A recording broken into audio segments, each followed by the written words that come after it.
دین اور مذہب میں فرق۔ لفظ مذہب اور دین میں مفہوم کے اعتبار سے بڑا فرق ہے۔ اگرچہ ہمارے ہاں عام طور پر اسلام کو مذہب کہا جاتا ہے، لیکن دلچسپ بات یہ ہے کہ پورے قرآن مجید میں اور حدیث کے ذخیرہ میں اسلام کے لیے مذہب کا لفظ کہیں استعمال نہیں ہوا، بلکہ اس کے لیے ہمیشہ دین ہی کا لفظ استعمال ہوا ہے۔ سورۃ آل عمران میں فرمایا گیا، اللہ کی بارگاہ میں مقبول دین تو صرف اسلام ہے۔ دین اور مذہب میں بنیادی فرق کو سمجھ لیجیے۔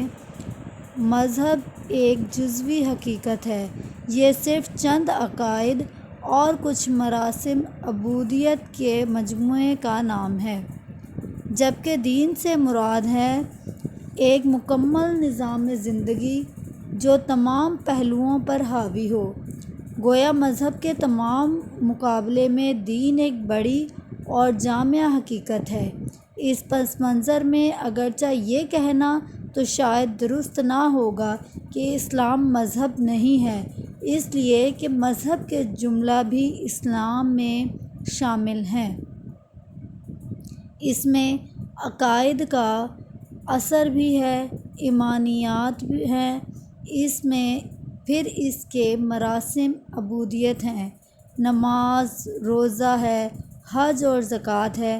چنانچہ یہ ہوگا کہ کہا جائے کہ اسلام صرف ایک مذہب نہیں، ایک دین ہے۔ اس میں جہاں مذہب کا پورا خاکہ موجود ہے، وہاں ایک مکمل نظام زندگی بھی ہے۔ لہٰذا اسلام اصلاح دین ہے۔ اب اس حوالے سے ایک اہم حقیقت پر بھی غور کیجیے کہ کسی ایک خطہ زمین میں مذاہب تو بیک وقت بہت سے ہو سکتے ہیں، لیکن دین ایک وقت میں صرف ایک ہی ہو سکتا ہے۔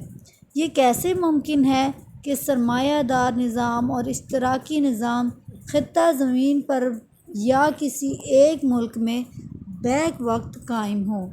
حاکمیت تو کسی ایک ہی کی ہوگی۔ یہ نہیں ہو سکتا کہ ملوکیت اور جمہوریت دونوں بیک وقت کسی ملک میں نافذ ہو جائیں۔ اللہ کا نظام ہوگا یا غیر اللہ کا ہوگا، نظام دو نہیں ہو سکتے، جبکہ خطہ زمین میں مذاہب بیک وقت بہت سے ممکن ہیں۔ ہاں، نظاموں کے ضمن میں ایک امکانی صورت پیدا ہو سکتی ہے کہ ایک نظام غالب و برتر ہو اور وہی حقیقت میں نظام کہلائے گا، اور دوسرا نظام سمٹ کر اور سکڑ کر ایک مذہب کی شکل اختیار کر لے اور اس کے تابع زندگی گزارنے پر آمادہ ہو جائے۔ دین جب مغلوب ہوتا ہے تو ایک مذہب کی شکل اختیار کر لیتا ہے۔ اس صورت میں وہ دین نہیں رہتا بلکہ مذہب بن جاتا ہے۔ بالکل اسی طرح جیسا کہ اسلام کے دور عروج میں غالب نظام تو اسلام کا تھا، لیکن اس دین کے تابع یہودیت، مجوسیت اور نصرانیت مذاہب کی حیثیت سے برقرار تھے۔ انہیں یہ رعایت دی گئی تھی اور صاف الفاظ میں سنا دیا گیا تھا کہ اگر وہ اسلامی حدود کے اندر رہنا چاہتے ہیں تو انہیں اپنے ہاتھ سے جزیہ دینا ہوگا اور چھوٹے بن کر رہنا ہوگا، یہاں تک کہ وہ جزیہ دیں اپنے ہاتھ سے اور چھوٹے بن کر رہیں۔ سورۃ التوبہ آیت نمبر 25 مکی۔ قانون اللہ کا ہوگا، غالب نظام اللہ کا ہوگا۔ اس کے تحت اپنے پرنسپل لاء میں اور اپنی ذاتی زندگی میں محدود سطح پر وہ اگر اپنے مذاہب اور اپنے عقائد و رسوم کے مطابق زندگی بسر کرنا چاہیں تو اس کی انہیں اجازت ہوگی۔ اسلام کے دور زوال اور انحطاط میں یہ صورت برعکس ہوگی یوں کہا جا سکتا ہے کہ اس برِ صغیر میں دین انگریز کا تھا۔ دین انگریز کے تحت اسلام نے سمٹ کر ایک مذہب کی صورت اختیار کر لی تھی کہ نمازیں جیسی چاہو پڑھو، انگریز کو کوئی اعتراض نہ تھا۔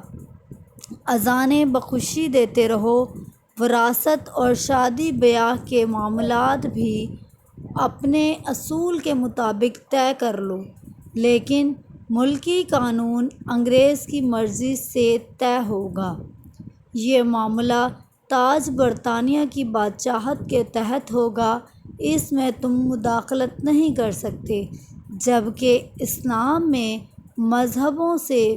بدھ مذہبوں سے دوستی جائز نہیں، یہاں تک کہ اگر کوئی بدھ مذہب سامنے سے آ رہا ہو تو راستہ بدل لے، ان سے کسی قسم کا تعلق رکھنا یہ دین میں اجازت ہے ہی نہیں۔